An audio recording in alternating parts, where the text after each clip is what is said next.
नमस्कार दोस्तों, विज्ञान वीडियो लेक्चर में आपका स्वागत है।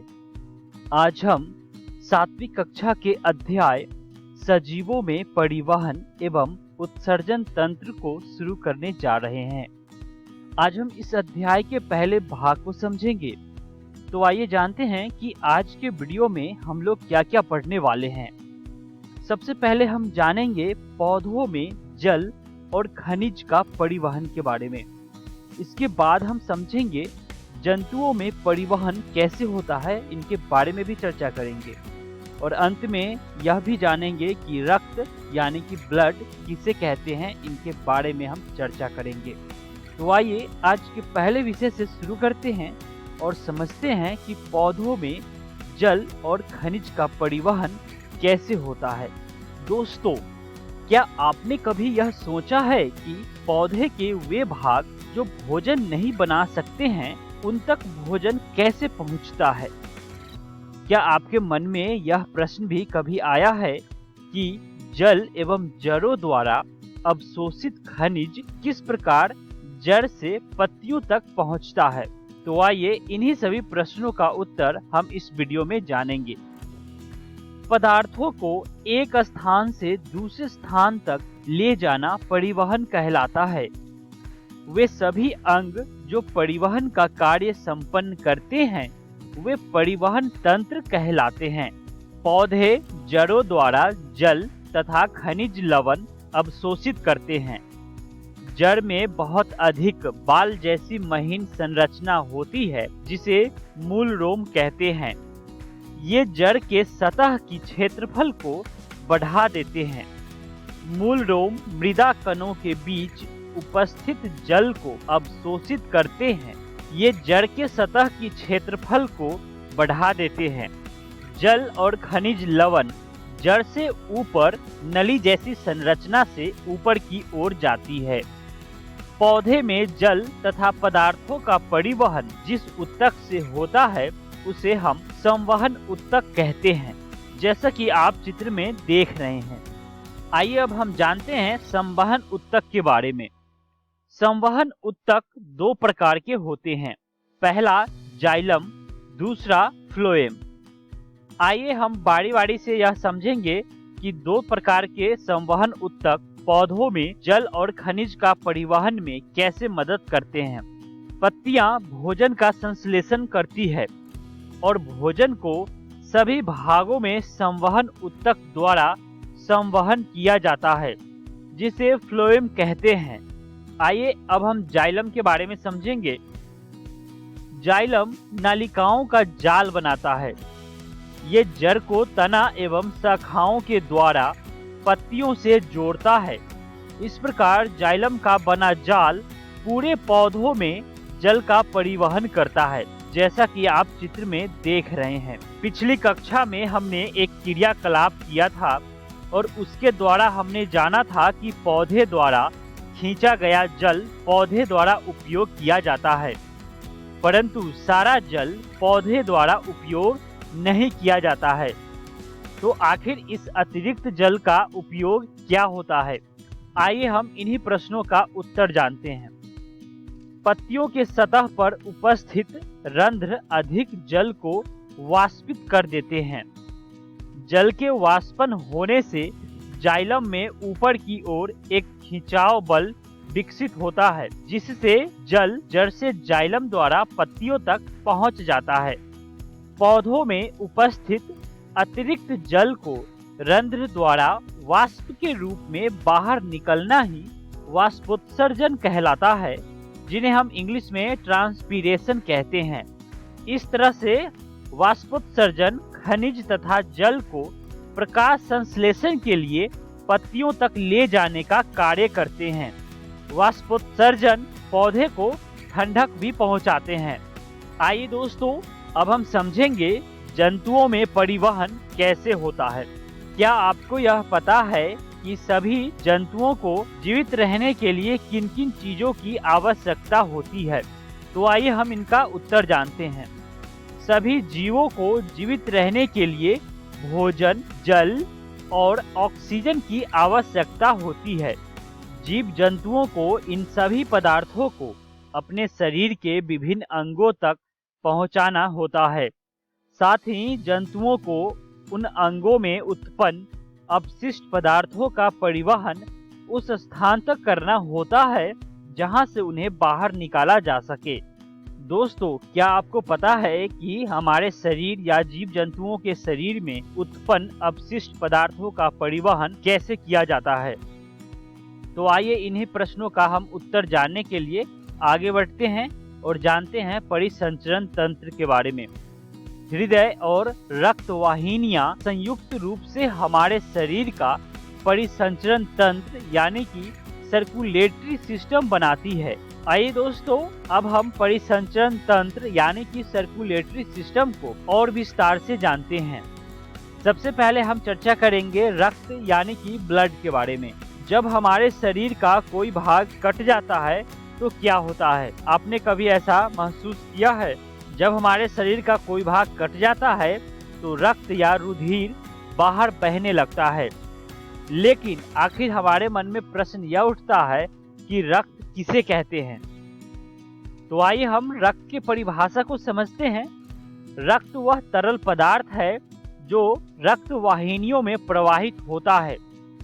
यह पाचित भोजन को क्षुद्रांत यानी कि छोटी आंत से शरीर के अन्य भागों तक ले जाता है। फेफड़ों से ऑक्सीजन को भी रक्त ही शरीर की कोशिकाओं तक ले जाता है।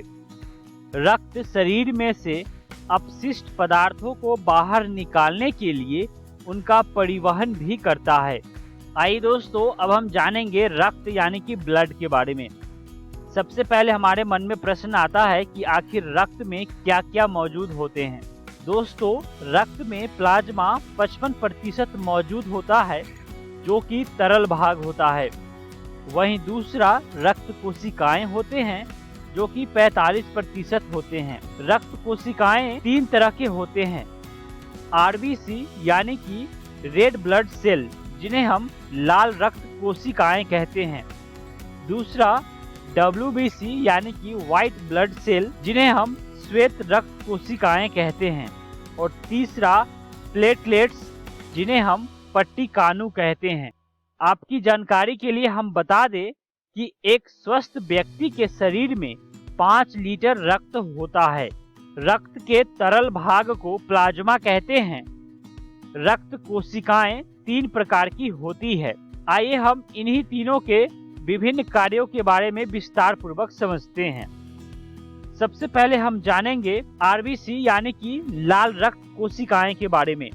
रक्त में एक प्रकार की कोशिकाएं यानी कि लाल रक्त कोशिकाएं जिन्हें हम रेड ब्लड सेल कहते हैं होती है, जिनमें एक लाल वर्णक होता है जिसे हम हीमोग्लोबिन कहते हैं। जैसा कि आप चित्र में देख रहे हैं, हीमोग्लोबिन ऑक्सीजन को अपने साथ संयुक्त करके शरीर के सभी अंगों में अंततः सभी कोशिकाओं को ऑक्सीजन प्रदान करता है तथा कोशिकाओं से कार्बन डाइऑक्साइड को फेफड़ों तक पहुंचाता है। हेमोग्लोबिन की उपस्थिति के कारण ही रक्त का रंग लाल होता है। ये आप अच्छे से याद रखें। आइए दोस्तों, अब हम जानते हैं श्वेत रक्त कोशिकाएं यानी कि व्हाइट ब्लड सेल के बारे में। रक्त में अन्य प्रकार की कोशिकाएं भी होती है जिन्हें हम श्वेत रक्त कोशिकाएं यानी कि डब्ल्यूबीसी जिन्हें हम full form white blood cell कहते हैं। ये कोशिकाएं उन रोगाणुओं को नष्ट करती है जो हमारे शरीर में प्रवेश कर जाते हैं। दोस्तों, आप कभी खेलते वक्त गिर गए होंगे और आपके घुटने में चोट लग गई होगी।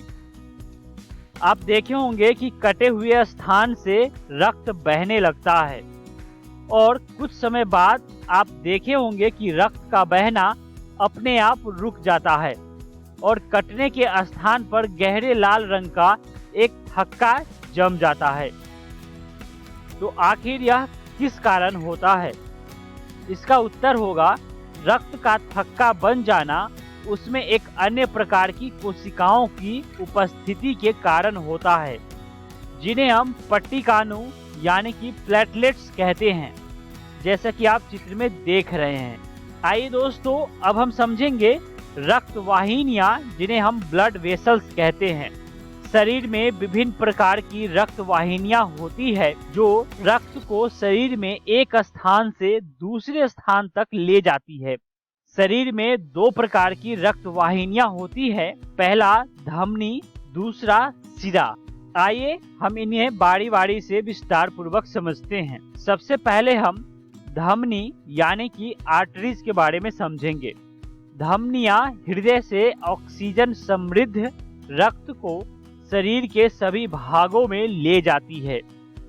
चूंकि रक्त प्रवाह तेजी से और अधिक दाब पर होता है, अतः धमनियों की भित्तियां यानी कि दीवार मोटी और प्रत्यास्थ होती है। आइए दोस्तों, हम एक क्रियाकलाप करेंगे और धमनी के बारे में और विस्तार पूर्वक समझने की कोशिश करेंगे। सबसे पहले हम क्या करेंगे कि अपने दाहिने यानी कि दक्षिण हाथ की मध्य और तर्जनी उंगली को अपनी बाईं यानी कि वाम कलाई के भीतरी भाग पर रखेंगे, जैसा कि आप चित्र में देख रहे हैं। अब क्या आपको कोई स्पंदन गति यानी कि धक धक महसूस होती है? तो इसका उत्तर होगा कि हाँ, यह स्पंदन नाड़ी स्पंद यानी कि नब्ज कहलाता है और यह धमनियों में प्रवाहित हो रहे रक्त के कारण होता है। अब आप यह देखने की कोशिश करें कि 1 मिनट में कितनी बार स्पंदन होता है। तो इसका उत्तर होगा, विश्राम की अवस्था में किसी स्वस्थ वयस्क व्यक्ति की स्पंदन दर सामान्यतः 72 से 80 स्पंदन प्रति मिनट होती है। आपकी जानकारी के लिए हम बता दें कि प्रति मिनट स्पंदों की संख्या स्पंदन दर कहलाती है। दोस्तों, आज का वीडियो समाप्त करने से पहले हम आपको एक प्रश्न देते हैं। अपने शरीर में अन्य ऐसे भागों का पता लगाइए जहां आप नाड़ी स्पंदन को अनुभव कर सकते हैं और इसका उत्तर को अगले दिन वर्ग में शिक्षक से चर्चा करें। इस तरह से हम आज की वीडियो का सारे विषयों का अध्ययन कर चुके हैं। आइए एक बार फिर से जानते हैं कि आज के वीडियो में हमने क्या क्या सीखा है। सबसे पहले हम पौधों में जल और खनिज का परिवहन के बारे में समझा। उसके बाद जंतुओं में परिवहन कैसे होता है इनके बारे में भी जाना और अंत में रक्त यानी कि ब्लड किसे कहते हैं इनके बारे में भी सीखा। आइए जानते हैं कि अगली वीडियो में हम क्या क्या पढ़ने वाले हैं। सबसे पहले हम शिरा यानी कि वेन्स के बारे में पढ़ेंगे। इसके बाद हृदय स्पंद यानी कि हार्ट बीट के बारे में समझेंगे और अंत में जंतुओं में उत्सर्जन कैसे होता है इनके बारे में भी चर्चा करेंगे। आशा करता हूं कि आप सभी को आज का वीडियो पसंद आया होगा। इस अध्याय को विस्तार पूर्वक पढ़ने के लिए आप JCERT की विज्ञान पुस्तक से अध्याय सजीवों में परिवहन एवं उत्सर्जन तंत्र से पढ़ सकते हैं। मिलते हैं अगली वीडियो में अध्याय के अगले भाग में। धन्यवाद।